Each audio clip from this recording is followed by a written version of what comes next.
Thank you so much for being here today. Welcome to another episode of the XR Magazine podcast. I am Diana Olenik, your host, and today we have this fascinating experience of being learning directly from Christoph Fleischmann, who is the founder of Arthur Technologies. So the story goes like this. In 2016, Christoph founded Arthur Technologies, a large scale virtual office space that enables businesses to collaborate in XR, offering enterprises the advantages of in person work without geographical constraints. In other words, this allows anybody from anywhere in the world to work together under the same digital space and perform work that requires both people to be in the same space. As a leading XR enterprise collaboration solution, the company now employs more than 60 people internationally. The platform is used by renowned organizations around the world, such as the United Nations, PWC, and Societe Generale. So this is very exciting because more and more we are seeing different team works in different organizations, exploring more these options which allow remote work to be done efficiently thanks to this technology. Let's jump in and get to listen directly from Christoph what he has to say about this amazing platform. Let's do it. Thank you so much, Christoph, for being here today. How is everything going at this moment with you? Doing well. Thank you so much for having me. Yeah, thank you.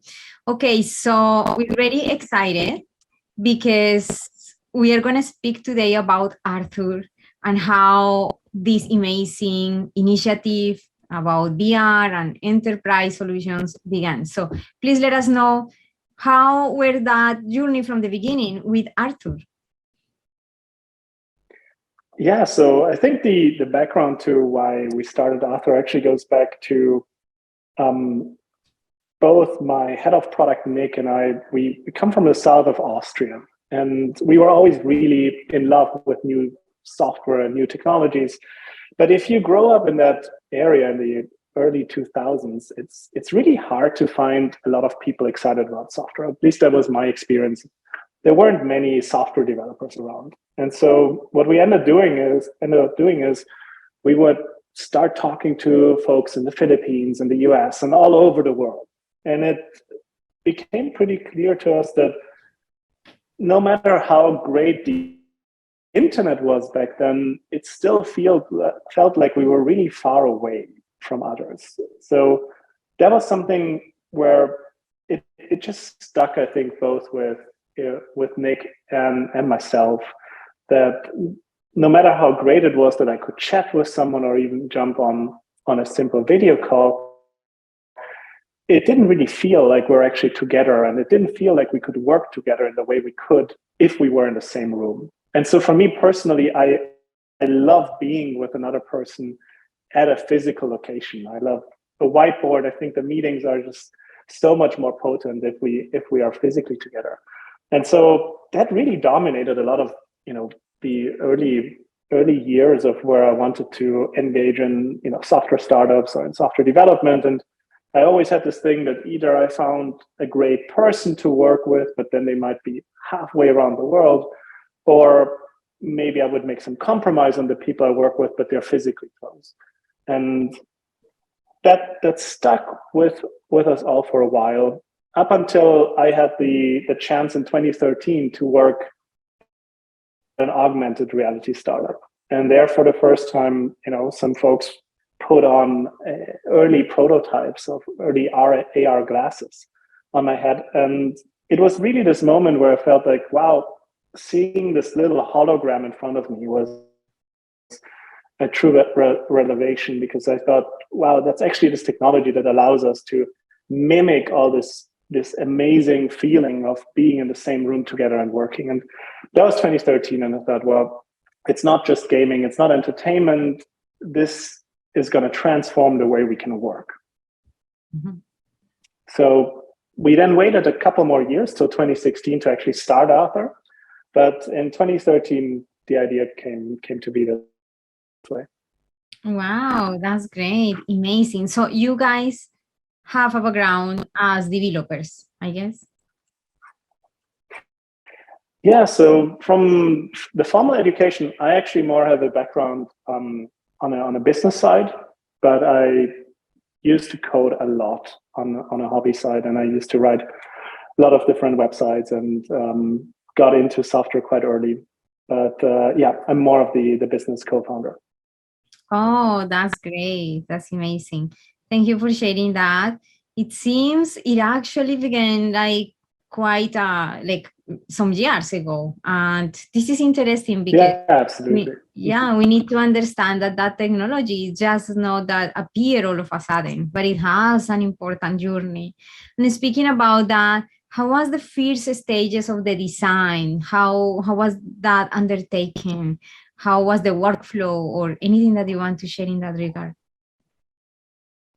Yeah, it's interesting because you start truly with this complete blank sheet of paper. So when we started Author in 2016, there were some concepts around how three-dimensional work or three-dimensional interfaces could look like, but barely anybody knows right now in 2022 how a great VR productivity tool should work. I think we are barely scratching the surface. We've been doing nothing but this for 6 years with enterprises. I think we're maybe this far into the journey. So if you extrapolate that out 6 years earlier, it was really nothing. And so you start thinking about how you build this, because you can't really take the same principles from web or mobile development. It doesn't work this way. You have to take inspiration from physical meetings and the physical way we would work. So what we tried to do is the first thing we did is we started working on a real space that didn't fully look like an office, but you could see that it was a professional 3D space built for work. And one of the first features we built was a physical, quote unquote, whiteboard in this virtual reality app.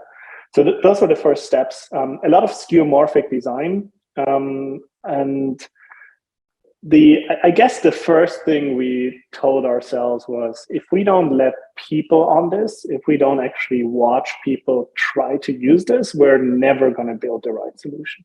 Mm-hmm. So I think within a couple months of development, we already had some enterprise users as guinea pigs in there. And the amazing opportunity that we really had was, if you're building this collaborative virtual reality platform, or now extended mixed reality platform, you as a developer or as a designer, you actually have the chance to watch other people use your app. And you don't really get this level of information so easily in web or mobile development. You actually would have to physically be next to someone using it and watching them do everything. Whereas in VR, we could just jump into these meetings, and we just spent hundreds and hundreds of hours watching people, what they wanted to do and what they were failing at in our app. And honestly, that's how we still spend a lot of our time to this day. We jump into meetings.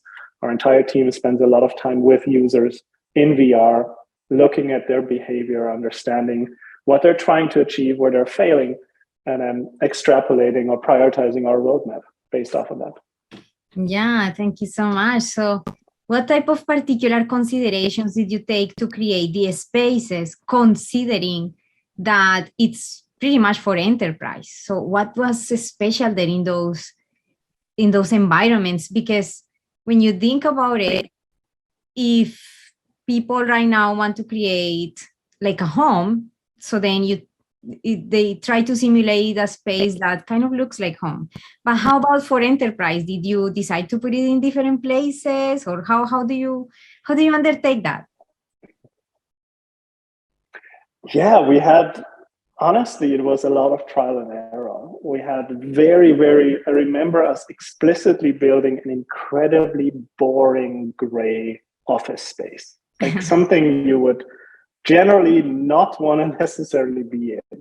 Yeah. Well, we gave it some nice lights, and then we gave it a nice view out on, on a blue lake or something like this to at least spice it up a little bit. But we forced this concept of this is an office space on our users. And so that was really an experiment to see how are they behaving, and it worked incredibly well. And then we had some other spaces that were just completely random, like outdoors, or a showroom for cars was one of our very, very early spaces, because we just wanted to really see. We couldn't, from our own experience or from our understanding, I think we knew that we just have to watch people, and we're not really making up the rules. It's going to be our users that dictate to a certain extent in which spaces they want to be productive.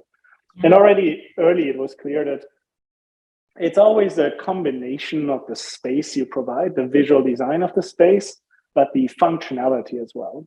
So I think for a good part of our journey, we de-emphasized a little bit the visual design of the spaces and focused more on, okay, which tools do we give into the hands of users? Not because the spaces aren't important, just because if you don't actually give people the right tools to work in, no matter how nice the space is, they're not going to continue meeting, and they're not going to continue using it. And so I think this was a quite healthy way for us to approach it. And then if we look at the entire journey of Author, we started on PC-based VR. So we started on a platform that was actually very powerful in terms of the virtual worlds it can compute. You would have gaming laptops or towers that with strong graphics cards, being able to simulate these virtual worlds. And then when Quest 1 came around, that was one of the big factors in, when probably the most pivotal event for us, when we were able to switch from PC-based VR hardware to truly mobile all-in-one headsets. But this flexibility and the ease of use, while it was great for our users, it meant we were confronted with a completely different level of computing power. These headsets, they have smartphone chips in there, and so they're by far not as powerful. And what you then have to start doing is you have to start trading off the visual fidelity and the content that users can place in there. And so that's a constant struggle where you have to find ways to design your environments and spaces in a nice, beautiful way, but at the same time, you want to throw a lot of attention and a lot of the bandwidth you have behind content and tools they can work with. Because again, at least for us, our approach was it can look as nice as you want unless you actually have the right things in there to do. Unless you can be productive, you're not going to stay in there. Mm-hmm. That's great. And particularly for enterprise, what type of tools an enterprise type of niche would be looking at, would be expecting? Yeah, so I think there's the set of kind of by now obvious features. Like I want to have some way of writing down notes. I want to have some way of typing a sticky note. I want to be able to place these things. I want to be able to upload documents. And then I want to put all of these things neatly, maybe on a pinboard. So I think that this is kind of in itself, these are the fundamentals that we partly know from the real world, that you need in order to be productive. I think the real difference is you can build these things in a way that you basically have a whiteboard, but it's not used, or you actually invest a lot of time into making this a great feature. And one thing we're really proud of is our pinboard. So the pinboard, you can really snap a lot of objects on. It's fast, it works. Everybody, whether they're a new user to VR and an expert user, they tend to get it quite quickly. And it's this incredible, it's so simple, you think it's this three-dimensional flowchart kind of thing that you need to build, but it's actually, I think, a lot about getting the basics right first. And this is what we've done. So it's a lot about getting these few features done in a really, really good way. So what enterprises then want is they want scalability and security and stability. So these are then the things that become a bit more difficult. So you don't only have to deal with one pinboard, but you might need 100 pinboards in a persistent space where they have the meeting results from week 1 and then week 2 and then week 3 next to each other, and they can jump around and these things. And so this is in itself a design and architectural challenge, how you make your spaces so scalable. And then there's this third category of kind of features that are out there. And I hinted at it, 3D flow charting and stuff like this. So we do experiment a lot. Our poor users sometimes have to, endure some of the idiocy that comes from us because, we just want to try out things and give it into the hands of our users and see what sticks. And so one of the features was, hey, can you actually basically use 3D emojis or simple 3D models? Can you connect them and can you use this to your advantage? And I think that's also one of the features people really like in Author, where you can map out simple processes or something, and it's actually in 3D, and you can grab it and scale it, and it makes it really alive in the way you can work with it. Yeah, that's amazing.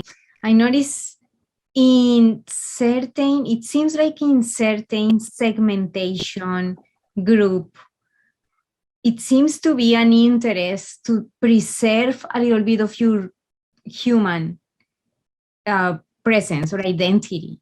So my question is related now with the avatars. What has been your experience, particularly with enterprise? Why do they prefer and why? So we're in the camp that we actually want to give people photorealistic avatars. And the North Star is obviously to have face and eye tracking and full body tracked and a lot of outfits, and the face really looks like you. And ideally, the body type also really resembles you, or at least is customizable to an extent that you can very much identify yourself with this avatar.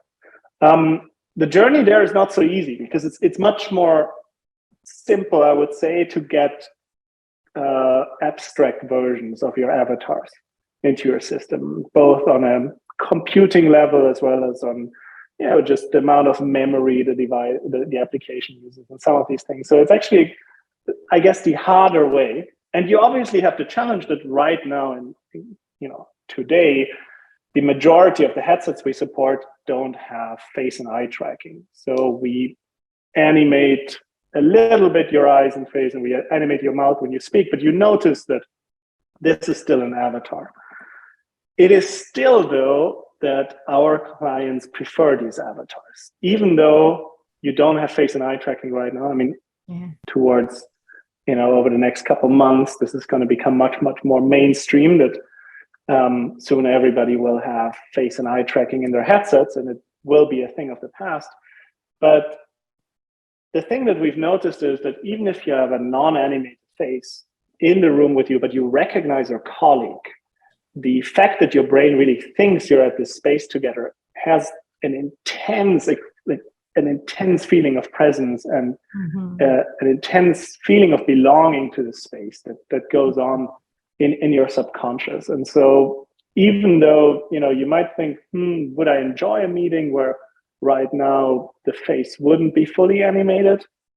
Pretty much almost every one of our clients is impressed by how much it then still feels, like how much the brain just adapts to this reality. I think this is the most exciting part, that we're really learning about our brains and how we perceive and how quickly we adapt to new realities in this. And we keep being surprised by it, to be quite honest.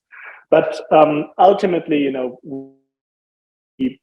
our journey is clear that over the next 12, 18 months, we will obviously have something very, very close to photorealistic avatars with a lot of facial expressions in Author. Yeah, that's super exciting. What particularly your clients prefer this real presence? Why do you think is that? Like, what has been your experience? That this topic is very important. I mean, it's very interesting. Yeah.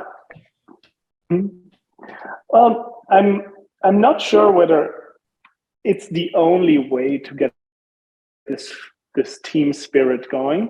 It's just something that we've seen work incredibly well for us, because these people, they really start identifying themselves with their avatars. They start identifying their colleagues with their avatars and the spaces they work with as their office. And so this photorealism is just, it's really about building relationships. If you are every day a completely new avatar, and sometimes, I don't know, you're a bear, and then, I don't know, some transformer or something like that, I could see that it becomes more difficult to build this relationship in the space. So there is a certain value, I guess, in a persistent identity in teams that I, as a user, recognize, and I start. There's a lot of interesting stuff going on, because you have body movements in VR.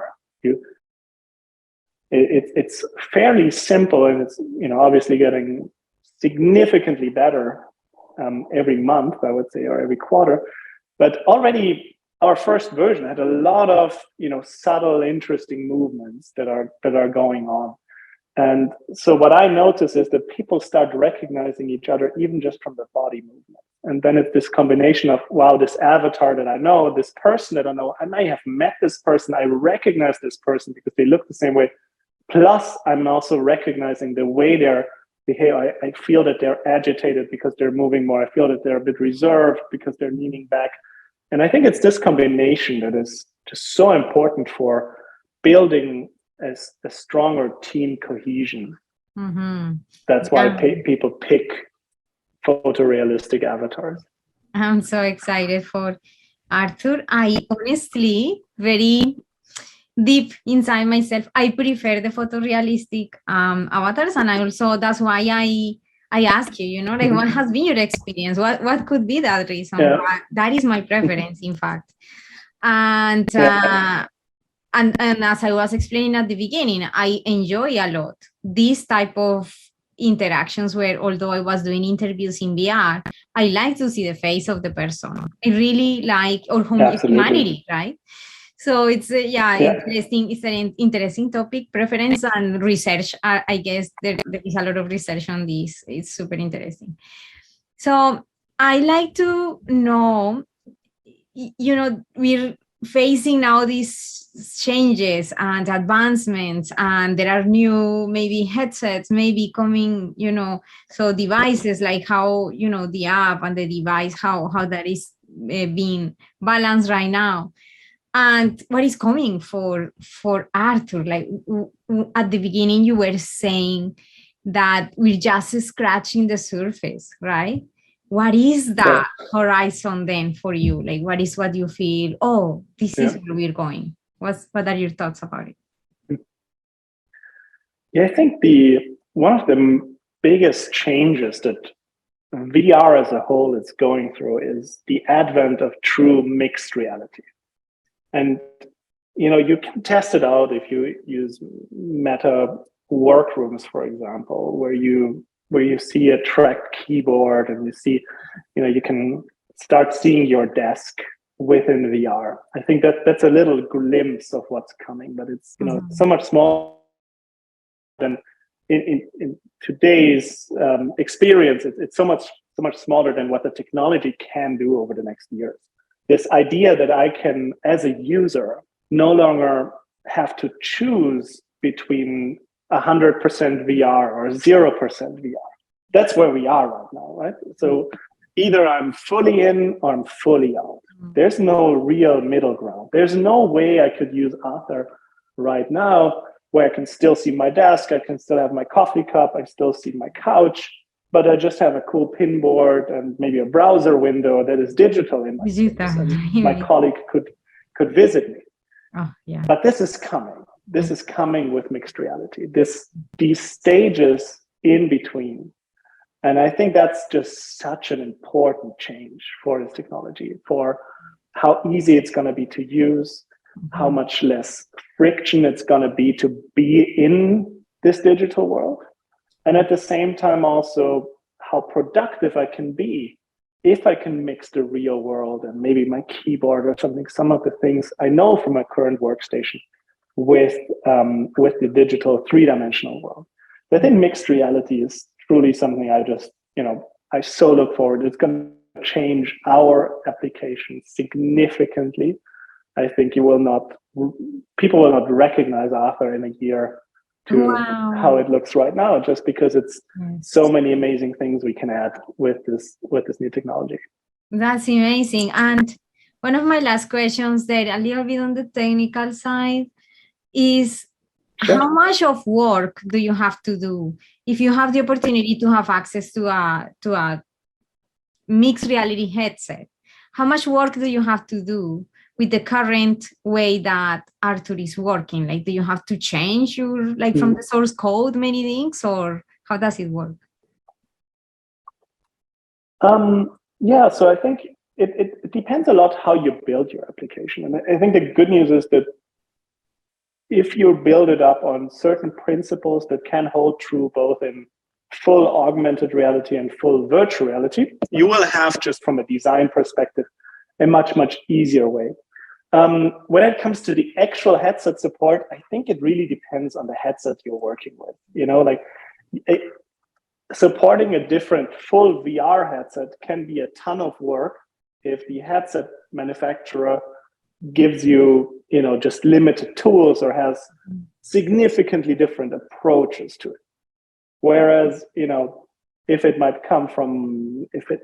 came from the same headset manufacturer, they're already watching out that you basically have very good SDKs and a good path towards building mixed reality as well, then you have an easier way. So I guess one part is your applications part. That is all about how you design it and how you build your modules. That's something you can plan for. And depending on which steps you took, I think it should be not too difficult if you build your application the right way to make it mixed reality supportable. And the other part is then the specific, functionalities you integrate from the hardware level, where you depend a little bit on the manufacturers. Yeah, that's amazing.